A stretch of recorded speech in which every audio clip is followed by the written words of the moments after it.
বলো না সে কি তুমি আনমনে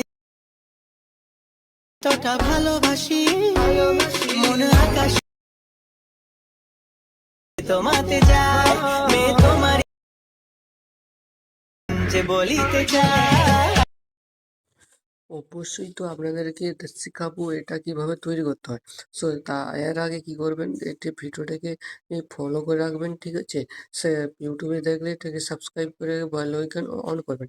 তারপর কি করবেন, ভিপিএনটাকে কানেক্ট করবেন। ভিপিএনটাকে কানেক্ট করার পর এরপরে কি করবেন, ক্যাপকার্ড আছে ক্যাপকার্ডটা ওপেন করবেন। ওপেন করার পর কি করবেন, টেমপ্লেটে ক্লিক করবেন। ক্লিক করবেন, সার্চে ক্লিক করবেন। সার্চে ক্লিক করার পর যে তুমি এটাকে জাস্ট সার্চ করবেন। সার্চ করার পর চলে আসবে, একটুক্ষণ অপেক্ষা করতে হবে, ঠিক আছে। তো বন্ধুরা একটুক্ষণ অপেক্ষা করলে যে টেম্পলেটটা চলে আসবে, প্রথমে ক্লিক করবেন, তারপরে একটা ফটোতে আপনারা সিলেক্ট করবেন, নেক্সটে ক্লিক করবেন, একটুক্ষণ অপেক্ষা করবেন। তারপরে কি করবেন, বন্ধ করে আবার এক্সপোর্টে ক্লিক করবেন। তারপর সেভ টু টিকটকে এটা সেভ করে দিলে অবশ্যই আপনার